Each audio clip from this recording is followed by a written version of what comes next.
Сонсогчдоо энэ өдрийн мэнд хүргэе. Соён нэвтрүүлэг эхэлж байна.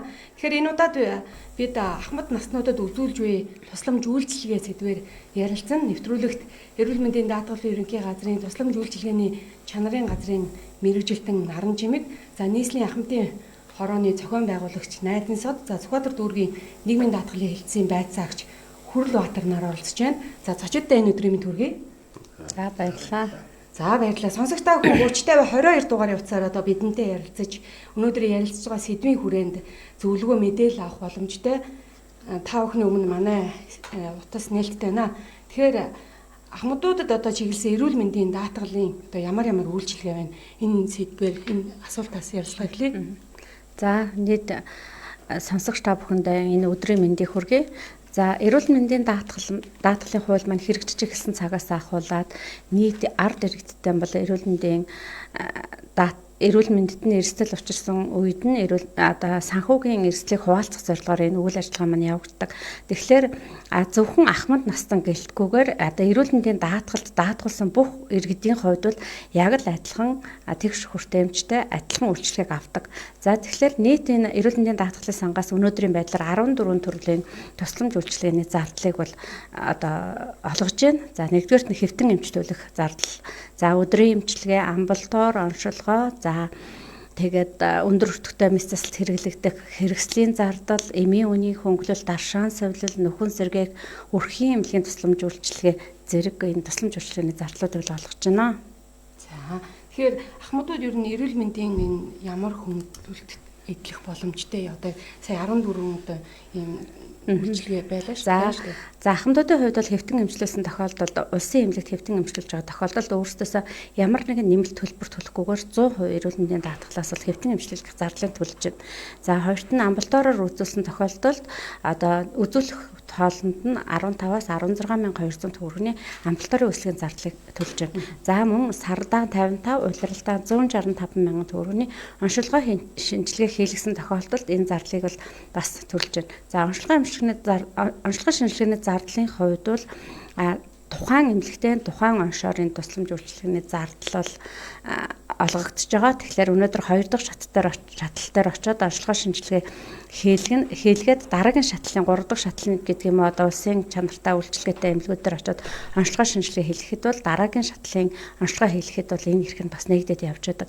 За ахмадууд маань мөн аршаан сувлуулсан тохиолдолд 110,000 төгрөгийг одоо нийт төлбөрөөс нь бол чөлөөлж байна. Хөнгөлж даатгалын сангаас олгож байна. За эмийн үний хөнгөлтүүд за ахмад наснуудын ууж хэрэгэлдэг, өдөр тутамдаа хэрэгэлдэг хэрэгцээтэй эмнүүд бол одоо нэлээд их төлхөө орцсон байгаа. Энэ 40-оос 80 хүртэл хувиар бол хөнгөлттэй байгаа.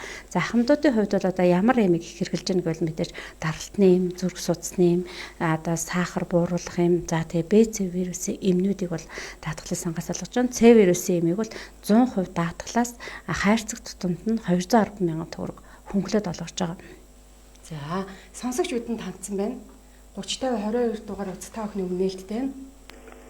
Байна уу? Тэнхлэг хөтөлбөр таныг сонсож байна. Соён нэвтрүүлэг. За танд ямар асуулт байна? Надад асуулт байна. Би одоо баян үеийн тэнхлэг хүмүүс ярьж байгаа юм байна. За өндөр насны тэгээ дээр насаар харааны бэлчээртэй юм байна. Тэгээд одоо бид энэ хаяг энэ ярьдаг асуудал бид эмнэлэгт аврагддаг тэгээд нөгөө эрүүл мэндийнхаа дэвтрээр болоод ингээд очиж хэлтийг тэгтээ тэгээд үзээд тэгээд хараад эмчнүүд онцлогоо тогтоогоод тэгээд эмнэлэгт хэлчих болохоор заавал ачийнхаа дамжуулж юм авахулаад идэг. Энэ хөдөлгөж явах гэдэг ингээд хаднаа. Хөдөлгөж явах гэдэг нэрээсээ. Тэр одоо нэг энэ төрлийн тийм айх үйлчлэггүй. Хоёрдугаар бид нар одоо энэ настай хүн тэгээд дээр нь одоо бүрэн хараагүй. Эндээ яваад гэхэд ирээстэй асаагаад нэг хүүхдтэй дарна хэдэн мянган төгрөг тогтоогод өгсөн. Тэгээд эмийн үнэд хоёрдугаар нэг 60,000. Нэг иймэрхүү юм авдаг. Тэгээд бидний одоо бид нар би газар тариаланд орныг ажилласан та. Тэтгэл гаргах хамгийн доод хэмжээ байна. Тэтгэлийн доод хэмжээ. Одоо 300 ол авч байгаа шүү дээ. Тэгэхээр бидний тэр одоо хараагүй. Бид саягаа хүрч авч чадаагүй л байна нэ. манай баян илгэд энэ дээрс хичээл асуудал байна. Тэр хараагүй хүний хөлтийн шигтэй хүний одоо ай тийм цаадаг битэх саас хөдөл даа мөнгө төсвийг ингэж тэгж олон шатамтыг энийг аваарай гэдэг энэ бидрээд чадвар яах вэ яваад иймэрхүү байна. За таны асуултыг ойлголоо, таны саналыг хүлээж авлаа. За тий энэ сонсогч маань одоо дөрвөн асуудал хэлчихлээ те.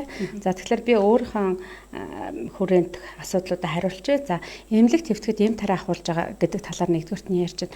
За тэгэхээр эмнэлэгт хэвтээд одоо яг эмчийн шаардлагаар хэрэгжилж байгаа эм тариаг бол эрүүл мэндийн тухайн хэвтэн эмчлүүлсэн эрүүл мэндийн байгууллага одоо тухайн үеийн зах зээлийн ханшаар тооцож тэр хэрвээ эм тариа авахсан бол энийг төлөөлж авах ёстой. Энэ бол одоо хуулийн дээр заасан юм байгаа. Тэгэхээр одоо хэрвээ эм тариа авахуулаад тэр зайлшгүй шаардлагаар авсан тохиолдолд бол та хэвтэж эмчлүүлсэн тэр эрүүл мэндийн байгууллагадаа өргөдлөө гаргаад энэ эм тарийнхаа мөнгийг гаргуулж болно. За хоёрт нь бол энэ хүн хэдийгээр тухайн газараас эм авах шаардлага гарсан бол мөн энэ эмийн үнийг хөнгөлтөнд орсон тохиолдолд бол холбогдох эмчээрээ бичүүлээд эмийн үнэ хөнгөлтөө үнээр бол авах ийм боломжтой байгаа. За тэр газар тариалан эрхэлж исэн хамгийн багаар одоо нийгмийн даатгал юу нэ тэтгэвэр тогтоолгосон гэлээ шүү дээ тийм. За ер нь нийгмийн даатгалаас хангаас тэтгэвэр хэмжээний тухай хуулиндаа бол ажилласан жилээс хамаарат тэгээд тэтгэвэр тогтоодог 20 жилээс одоо дээш ажиллажсэн байгаа бол бүрэн тэтгэвэр тогтоолох хэрэгтэй байдаг. Хэрвээ 20 жил хүрээгүй 10 жилээс одоо 19 жил ажилласан бол хувь тэнцвэрсэн тэтгэвэр тогтоолох хэрэгтэй. Нөгөө талаас тэтгэвэр тогтоогоо цалин гэдэг юм чухал. Цалин хэрвээ одоо алцангой байгуул тэтгэврийн одоо доод хэмжээр 300 мянган төгрөг тогтоолох гэж байгаа. Тэгэхээр тэтгэвэр маань ажилласан жил цалингаас хамаарч одоо хэмжээр хамаардаг учраас энэ хүний одоо ажилласан жил цалиндаа одоо төгссөн. Ийм тэтгэвэр тогтоогдсон байна гэж ойлгож байна. Найдын судгаа нэмэлт яг энэ сонсогчийн асуултанд хариулт өгөхгүй. За юм одоо удахгүй болох бол сайхан дээр тохиолдуулаад нэг араатын сонсож байгаа ахын дуртай ирийн мэдлэгийг одоо төвшүүлье. За саяны хүний асуулттай холбогдуулаад онцгой зүйлийг хэлэхэд ер нь бол одоо хороо дүүрэг сумор хаач байлаа гэсэн харьяа төрцгаархын байгууллагын дэргэдэх халамжийн байгууллагатай халамжийнхаа газруудтай хамтарч асуудлыг одоо ярьж шийдвэрлэх зүйтэй байгаа л гэсэн юм хэлээ. Таяга авч чадаагүй л гэдэг юм л та тийм. Тий, таяг одоо авах тухай эн чинь одоо юу шүү дээ нэг халамжийн ахмадын тухай хуулинд ч одоо байдаг шүү дээ. Ер нь тэр ахмадын амжиргааг дэмжих гэсэн одоо бүлэгт байгаа.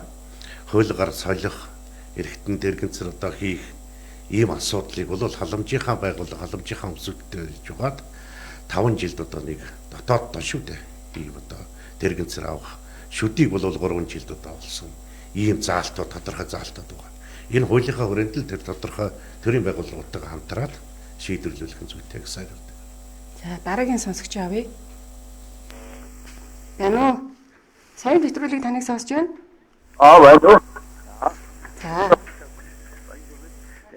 Төлөвтэй хөнгөлтийн мөнгө бүр жилийн дараа ирэх. Энэ ч одоо сарын дараа хөөс байгаад өгдөг. Бүр жилийн дараа сая гин. Энэ яад олгох дөрөвтэй юу нэ? Энэ орчны талаар Халамжийн мөнгө ярьж байна уу та? төлөв тавгаад унаад 50% босоод явахтаа бүр үгүй ээ бүр жилийн дараа. Сүхбаатар төвгийн нэг цонхны хөгжлөгийн дээр нэг халамж агуултай хамт сууж байгаа. Тэгээд 18 оны санхүүжилттэй бодлоо яасан юм бэ лээ. Нийслэлээс олгодог байсан, улсаас олгодог гэдэг ийм хоёр зай гараад тэгээд аль нь олох вэ гэдэг асуудлаа шийдэх гэж бас нэг жаахан удсан юм тохиол. Тэгээд сая 9 сараас эхлээд урд оны тэр санхүүжилтийн мөнгнүүд олгогдсон. Нэг л ийм л одоо тохиол гараад жахудаан хүлээгдсэн баг. Түүнээс одоо халамж бичиг баримтаа хороогоор бүрдүүлээд өгөхтэй дутхгүй байдаг. Соёл бол ер нь эхлээд урьдчилаад мөнгөө төлөөд одоо намралт туушин тийм болсон юм л шүү дээ. 70 мянган төгрөг 100 мянган төгрөг төлчөөд тэгээд очиод цоглолгоо амралт цоглолгоо хөшлийг авчихад тэндээ төлөх ёстой мөнгөлөө эргэж ингээ хөөсөлдөх юм болсон. Хууч оны хувьд бол санхүүжилтийн дөрөөнөөс хамаарат нэг юм явдал гарсан юм байлаа. За дараагийн сонсогчийг авъя.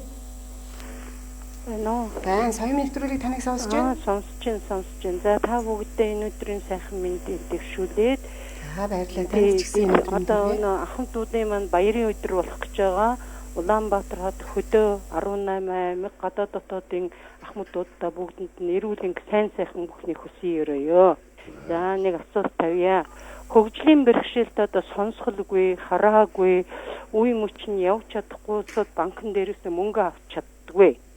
Тэгээ гэр бүлийнх нь өнө хороо захиргаа одоо өнө цохолт хийж өгдөг эрүүл мэндийн юугаар ингээд тэгээд банкн дээр очиод энэ мөнгө авах гэхээр нотродоор батлуул гээл ингээл өнө ийш нь тийш нь ингээ явуулаад байдаг. Одоо энэ бичиг дансныхаа ажлыг нэг цэгцлээд нэг мөсөн одоо ерөөсө олон тийш нь явуулахгүйгээр байж болохгүй юу гэдэг асуудал хүсэж байна.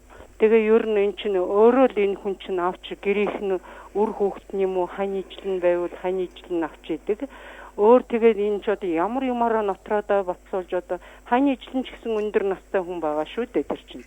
Тэгээ нааш нь цааш нь явуулахгүйгээр тэр цохож өгсөн хорооныхоо цохолтоор энэ нийгмийн даатгалын цохолт бас хийж өгдөг шүү дээ. Тэрүүгээр нь ингэж өгч болдгоо мó гэж хүсэл тамимаар байна. За та нартай амжилт хүсье ажлыг. За баярлалаа. Хариултын радиогоор сонсороо. За энэ нөгөө итгэмжлэлийн асуудлыг жоохон чирэгдэл багтаагаад зохион байгуулж. Энэ асуудлууд ер нь их байдаг л да. Тэгэхээр тэр тодорхой одоо шалтгаантай ийм халамжинд байдаг хүмүүсүүдийн тэтгэмжийн асуудлыг авахтаа гэр бүлийн хүн одоо итгэмжлэх гаргаад материалаар батлуулаад банктайгаа харьцаад итгэмжлэх юм уу карт аваад үйлчлүүлж болно. Энэ бол арай жоохон тусгайхаа ер нь очрлох шаардлага байхгүй. Хамгийн гол нь карт нийлгээд итгэмжлэхээ очичвал нэг л удаа хийж штэ. Картаараа үйлчлүүлээд авах нь зүйтэй байхаа гэж бодож байна.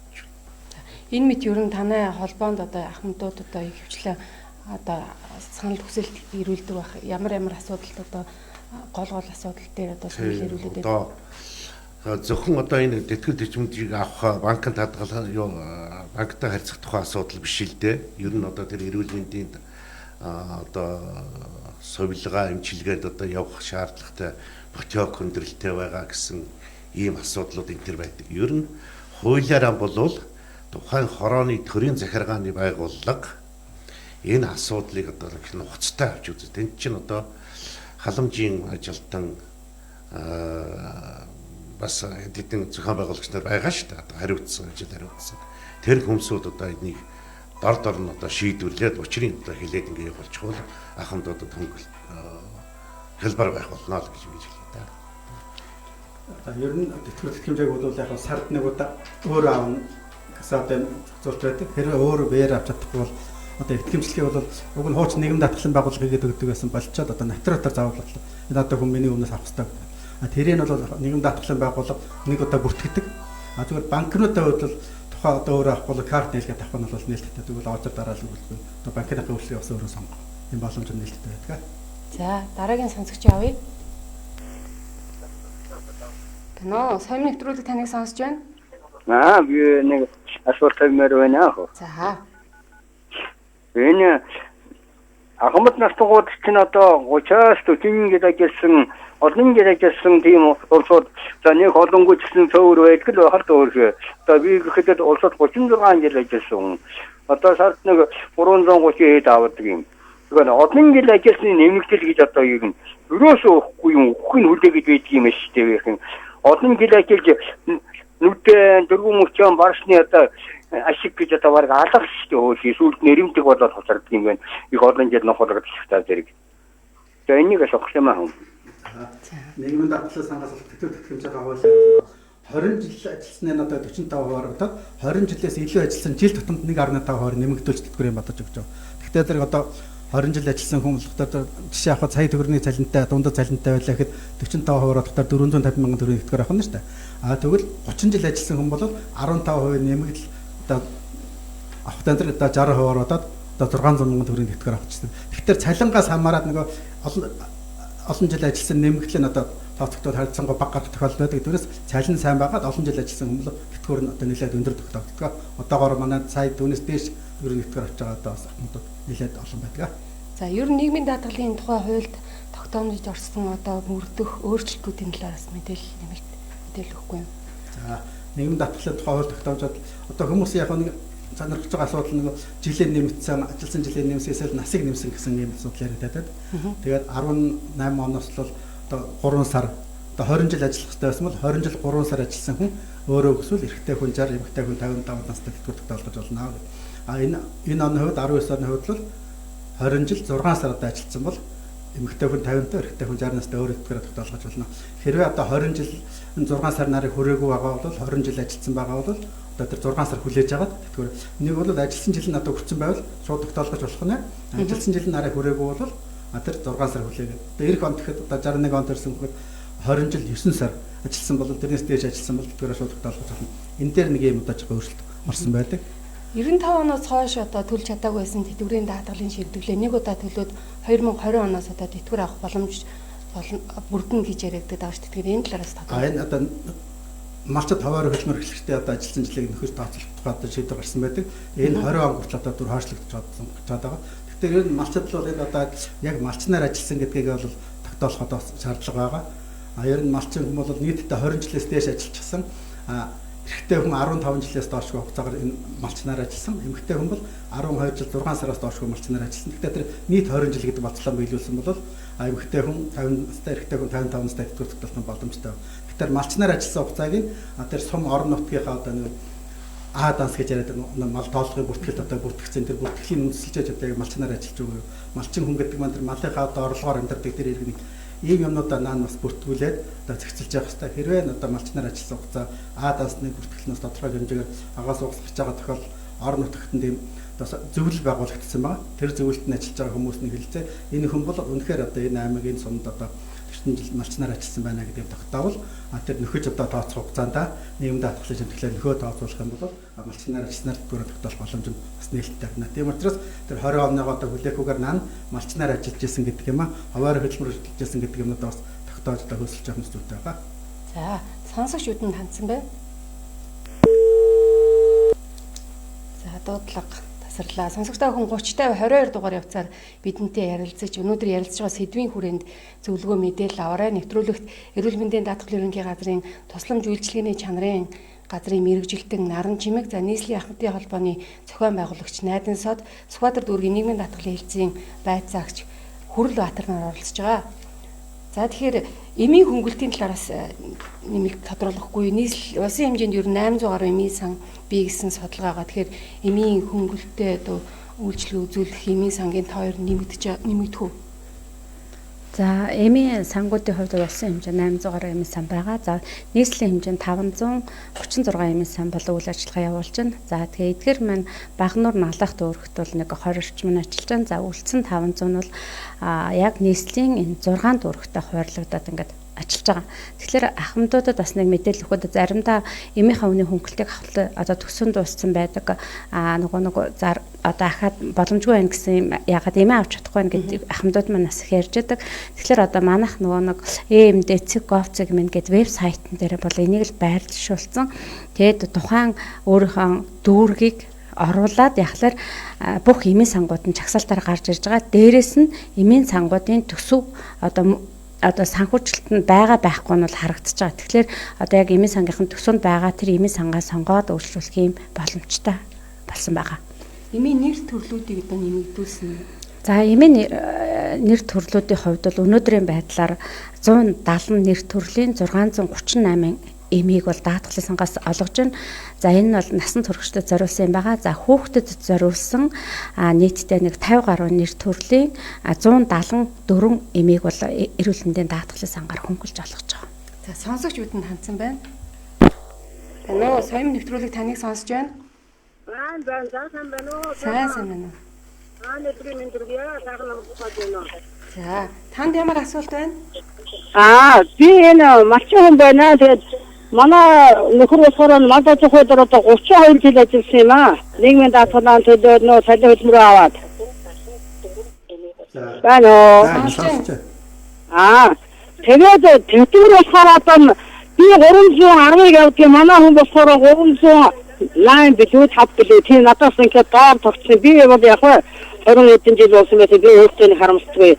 Манай хүн бол одоо мандаж хойдор одоо баах насаас бүр 16 насаас эхлээд бүхэл тэтгэл гаргахнаас өдрөөр ажилласан юм хүн байгаа. Тэгээ одоо энэ олон жилийн нэмэгдлэг гэдэг малчин хүнд байдаг юм уу?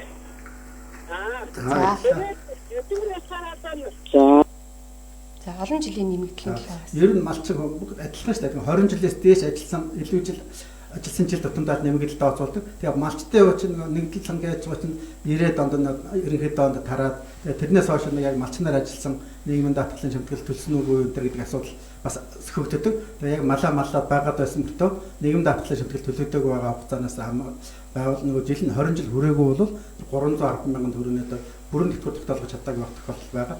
Тийм учраас л одоо тэтгэврийн бацаагч тандаад миний яг аль хугацаанд одоо дутуу байгаа. Би яг хэдэн жил ажиллаж байгаа. Ямар боломж байна одоо энэ нэг нөхөд тооцоолох нэмэгдүүлэх гэдгийг л тэтгэврийн бацаагч нар очиж асуух шаардлагатай. Яагаад гэвэл хувийн хэрэгт бүрдүүлээд өгсөн бичиг баримтаар нэг тэтгэврийн бацаагчтай байж байгаа учраас тэндээсээ зөвлөгөө аваад ямар боломж байна гэдгийг ярилцаж хэлүүлэх юм. Ингэсэн тохиолдолд одоо нөхөж бас тогтоолгож болох нь шүү дээ. Ажилласан жилийн дутуу тооцоолсон бол одоо нөхөө тооцох юм уу? Эсвэл бичиг баримт ямар юм лавлгаа энэ аваад бүрдүүлвэл жилийн бүрэн болоод тэтгэвэр надад нэмэгдэх бас боломж байна. Тийм түүнээс гадна нөгөө нэг малчтын хувьд бол өөрсдөө нийгмийн даатгалмаас шимтгэлэг айгүйх багаар төлдөг байхгүй юу. Тэгээ өөрсдөө нөгөө хөдөлмөрхөө тий. Тэгээд тэрнээс шалтгаалаад энэ тэтгэвэр нь айгүй бага байгаа байхгүй. Хүмүүс болохоор зөвхөн нөгөө нийгмийн даатгалын шимтгэл төлсөн шимтгэлийнхаа хувь хэмжээтэй уялдуулаад тэтгэвэр маань өөрөө тогтоож байгаа шүү дээ тий. Тэгэхээр энэ шимтгэлээ өндөр төлж байсан хүмүүс бол одоо өнөөдөр өндөр тогтож байна. Тэгэхээр энийгээ бас бүрэн гүйцэтгэж хөдөлмөрийн үсний доод хэмжээгээр бага төлөөд 32 жил төлөө явцсан бол ялгаа байхгүй тий 310-аар л тогтоод байгаа байхгүй. Тэгэхээр энийхээ ялгааг бас малчтмаас ойлгохгүй байх шиг байна. За дараагийн сонсогчийг авъя. Таноо тэнхлэг хөтөлбөр соёлын нэвтрүүлэг таныг сонсож байна. Сайн байна уу? За танд ямар асуулт байна?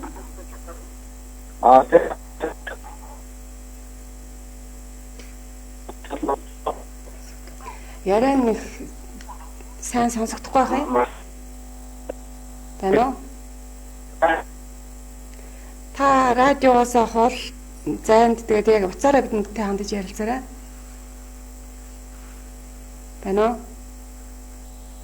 За дуудлага амжилтгүй боллоо.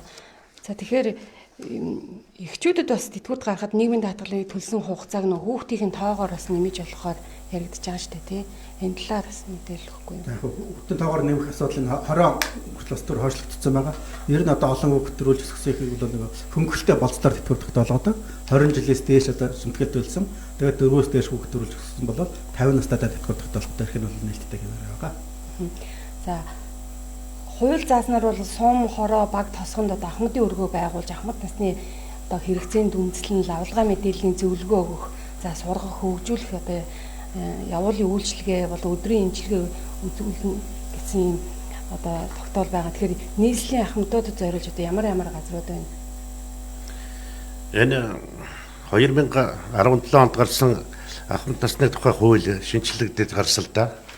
Энэ хуулиар бол тэр ахмад наснд үзүүлэх үйлчилгээний дотор төрөл бүрийн одоо зөвлөгөө өгөх, явуулын үйлчилгээ, өдрийн үйлчилгээ, сайн дурын үйлчилгээ энэ төргээд одоо төрөл бүрийн үйлчилгээг үзүүлэх талаар төрийн байгууллагуудад одоо даалгасан ийм одоо асуудал байгаа. За энэ талаар бол нийслэлийн ахмадын байгууллагууд бас нэлээд юм хийж байна. Одоо хэд хэдэн газар ахмадд одоо зөвлөх үйлчилгээнүүд дүүрэг болгон одоо явагдаж байна. Хоёрдугаарт одоо хамтуудын чөлөө цагийг зөв боловсон өнгөрүүлэх, тэдний хөгжлийг одоо дээшлүүлэх, насжилтыг одоо сааруулах гэдэг юм уу ийм журмаар хамтын чөлөө цагийн төв ордон хөлөөвүүд одоо их болдоор байгуулагдсан. Хамгийн сүүлд гэхэд манай Баянгол дүүрэг бол хамтын одоо ордонтой болсон. Мөн одоо Чингэлтэй, Баянзүрх, Хаан уул гэсэн ийм томоохон дүүргүүд бол төрийн захиргааны байгууллагууд нь өөрсдийнхөө одоо тэр соёл урлагийн байгууллагуудын заал танхимыг одоо ашиглуулж байна. Мөн хороодуудад хороодын хангалттай шатны байгууллагын хамтын зөвлөлүүдэд бол чөлөө цагийн танхим төрөл бүрийн одоо арга хэмжээнүүдийг зохион байгуулад их идэвхтэй одоо явж байгаа. Тэтгэврт гарч байгаа ахмад наснд одоо сэтгэл зүйн хувьд ч гэдэг юм уу зөвлөгөө өгөх ийм газар хэрвээ тийм л. Мөн энэ талаар бол одоо тэр бид нар чинь манай ахмадын байгууллагч хэд хэдэн одоо байгууллагатай ажил төрлийн чиглэлтэй газруудтай одоо хамтарсан ажил их явуулж байгаа шүү дээ. Одоохондоо одоо нийгмийн даатгалын газрууд байна, эрүүл мэндийн даатгалын газар, геронтологийн төв энэ бусад газруудтайгаа одоо хамтраад бид нар төрөл бүрийн одоо арга хэмжээнүүдийг энэ дотор одоо бидний анхаарах ёстой зүйл бол тэтгэврт гарах гэж байгаа ахмадуудыг одоо тэтгэврт бэлтгэх сургалт гэж ингэж явуулдаг. Өөрөөр хэлэх юм бол эндээ тэтгэвэр одоо аваад ямар ажил төрөл одоо эрхэлж болох вэ? Биеэ хэрхэн бэлтгэхгүй, сэтгэл зүгээ одоо яаж авч байгаа. Ийм сургалтуудыг бол бид нэр хийж байгаа. Ер нь ахмадын зөвлөх үйлчилгээ ч гэсэн одоо энэ талын чиглэлээр зөвлөх үйлчилгээ бол төрөл бүрийн одоо югаар ингээд явагдаж байгаа. Хөдөлмөр эрхлэх хүсэлтэй ахмадыг яаж дэмжиж ажиллаж байна? Хөдөлмөр эрхлэх хүсэлтэй иргэдийг бол хороо дүүрэгтэй бол хөдөлмөр одоо хэлтс гэж ингэж байгаа. Тэндээ одоо бүртгэх ёстой. Саналаа одоо тэр хороо дүүргийнхээ одоо хөдөлмөр эрхлэлтийн газар одоо бүртгээ тэд нар ахмадын одоо хөдөлмөр эрхлэх бүртгэж аваад одоо сан бүрдүүлсэн байх ёстой. За энэ дээр одоо тэр ямар мэрэгжилээр юугаар яаж ажиллах сонирхолтой хүсэлтэй байна тэрийг илэрхийлээд тэр одоо байгууллага нь хаана одоо хэрэгцээтэй хүн байна уу гэдгийг хянаж үзээд дүгнэлт хийгээд тэр холбогдох газрууд нь одоо өгчөд ажиллах ийм юутай хуультай. Нөгөө талаар хамтын одоо санаачлагаар үүсгэн байгуулагдсан одоо ийм тодорхой хэмжээний байгууллага хамт олон одоо гарч ирж болно. Энэ тодорхой хэмжээний гарч ирсэн одоо ийм байгууллагуудыг бол тухайн одоо хурлын байгууллагын дэмжлэг үзүүлээд 50-аас доош ахмадууд одоо тэр тухайн байгууллагад ажилласан байх юм бол 50% хүртэлх одоо дэмжлэг үзүүл зээл одоо босод үзүүлэг өгөх ёстой ийм хуульчилсан юм байна. За. Сонсогчдоо хүн 30-22 дугаарын утсаар бидэнтэй хандаж зөвлөгөө мэдээлэл авах боломжтой. Бид эрүүл мэндийн даатгалын ерөнхий газрын тусламж үйлчилгээний чанарын газрын мэрэгжилтэн Наран Чимэг, за нийслэлийн ахмадын хорооны зохион байгуулагч Найдын Сүхбаатар дүүргийн нийгмийн даатгалын хэлтсийн байцаагч Хүрэл Баатар нартай ярилцж байна. За, соён нэвтрүүлэг таныг сонсож байна.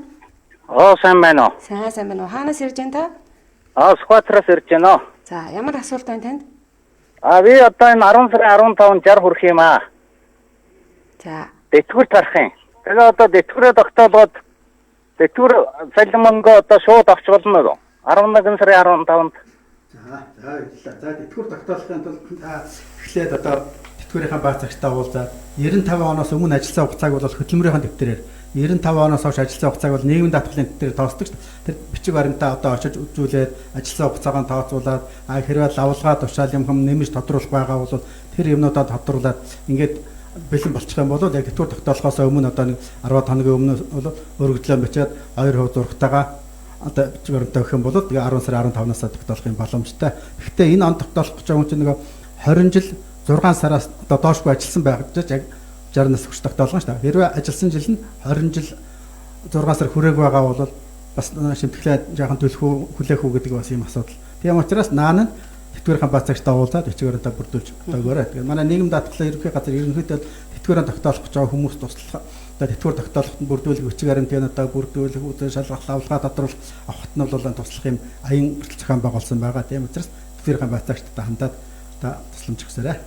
Хувь хэмжээг нь бодохдоо хэрхэн яаж боддог юм бэ? Тэтгэвэр одоо бодохдоо 20 жил ажилласан байвал дундад цалингийнх нь 45%. Энэ жилээс л дундад цалин 6 жилийн дунджаас одоо боддог болсон шүү дээ 72. Уг нь бол 5 жил буюу 60 сарын цалингаас боддог байсан. Энэ жил бол 6 жил, эх жилээс л 7 жилийн цалингийн дунджаас тэтгэврийг бодно. Тэгээд дундад цалин сарын дундад цалингийн 20 жил ажилласан бол 45%, 20 жилээс илүү ажилласан жил тутамдаа 1.5% нэмж ингээд тооцоолж байгаа. Тэгээд тэтгэвэр тогтоолгосон хүн чинь за тэтгэврээ тогтоолгоод тэтгэврийн дэвтрийг хүлээж авах тарман эрүүл мэндийн баацагчдаар очиад нөгөө эрүүл мэндийн даатгалын төрөөс одоо байнгын үн төлбөрөөр хариуцсан гэсэн тийм бичил тэмдэглэгээ бас хэлгээд авчгаад нэг одоо нийгэм даатгалаас ийм үйлчлэгнэтэй авч яана. Хотын иргэний хувьд бол нөгөө автобусаар ус хөнгөлтөө үйлчлүүлэх одоо билет олгодог. Тэгэхээр ахмад насны хуулиндаа бол 55 нас хүрсэн эмэгтэй, 60 нас хүрсэн эрэгтэй бол ахмад гэдэг. Заавал тэтгэврээ тогтоолохыг хүлээхгүйгээр тэр насанд болцол биелчих юм бол автобусныхан билетийг одоо халамжаас авчаад ийм боломж нээлттэй. Тэгэхээр зарим хүмүүс тэтгэврээ тогтоолох гэж ахмад болно гэсэн юм алгастай. Зөвхөн хөнгөлтөө болцол нөхцөлөөр тэтгэвэр тогтоолгосон одоо 55 хүрээгүй эмэгтэй, 60 хүрээгүй эрэгтэй бол тэтгэвртэй байсан ч гэсэн хөнгөлтөө одоо билетээр явах боломжгүй байх хэмжээний юм асуудал бас байдаг юм байна. За ахмадууд ер нь одоо та бүхэнд одоо ямар одоо санал хүсэлтийг тавьдیں۔ Жишээ нь одоо гавьяндаа гарсан хэдиж одоо залуучуудад зөвлөх одоо мэдлэг олгох чиглэлд одоо ахмадууд бол ариун туршлагатай хамтарч ажиллахад бол одоо бэлэн байгаа. Ахмадын байгууллагууд төр захиргааныхаа байгууллагатай хамтраад ер нь бол одоо 2 жилийн өмнөөс ахуулаад бид нар зөвлөх үйлчилгээ, Ахмадын зөвлөх үйлчилгээ гэдэг ийм хөтөлбөр одоо үндсэндээ хэрэгжүүлж байгаа. Энд бол тэтгэвртэй гарсан манай төрөл бүрийн одоо салбарт ажиллаж байсан одоо мэрэгсэн одоо ахмадууд бол их олон байгаа. Эмнэлэг, соёл урлаг, хөдөө аж ахуй, барилга ер нь одоо төрөл бүрийн салбараар ажилласан. Эднэрийнхээ одоо мэдлэг туршлагыг залуу үе хойч үеийнхэндээ одоо эзэмшүүлэх, тэдэнд одоо дадлаг туршлага суулгахад нь одоо бид нар туслах зорилгоор төрлийн захиргааны байгууллагатай хамтраад хөтөлбөр одоо програм боловсруулад ингээд ажиллаж байгаа. Одоогоор бид нар зөвлөх багш гэдгийг бид нар бэлтгэсэн дүүргүүд. Нийтдээ бол одоо бид нарт байгаа мэдээлэл тоогоор бол нэг 50 орчим одоо зөвлөх багшаар хороо дүүргүүдэд ажиллаж байна. За эдгээр бол тухайн одоо дүүргийнхээ хомсуудтай гэрээ байгуулад тэгээ одоо цагийн одоо бас тарифтай тодорхой хэмжээний урамшуулалттай ингээд хэдийд одоо ийм шиглэлээр ингээд явна гэсэн юм. Тухайлбал яг ямар чиглэлээр ажиллах вэ? Одоо эрүүл мэндийн чиглэлээр байна. За. Тий одоо өвчлөлөөс урьдчилан сэргийлэх, зөвлөгөө өгөх, төрийн албаны чиглэлээр байна. Хүнтэй харьцаа бусад одоо за мөн соёл урлагийн чиглэлээр байж болно. Ер нь төрөлхтний барилгын чиглэлээр ч байж болно. Энд бол одоо яг тийм гэсэн юм байна. Үзэг бүх юм байна. За бидний ярилцах хугацаа өндөрлөж байна. Тэгэхээр сүүлийн асуултыг та бүхэнд нээлттэй үлдээ. Нэмэлт мэдээлэл өгөөд өндөрлөе. За тэгэхээр эрүүл мэндийн даатгалын сангаас одоо нийт ард иргэдэд зориулж хэд хэдэн шинээр үйлчилгээнүүдийг ингэж хийж явж байгаа. Тэгэхээр үүний нэг нь болохоор одоо нас өвчлөл одоо тухайн хүний хүйснээс нь шалтгаалаад эрүүл мэндийн даатгалын одоо урьдчилан сэргийлэх хүслэг эрт илрүүлэх урьдчилан сэргийлэх хүслэгт одоо орох юм боломж нь нээлттэй байгаа. Тэгэхээр одоо яг энэ одоо үйл ажиллагаанд нийт ард иргэд маань тэр тусмаа ахмадууд маань хамрагдах юм боломж байгаа.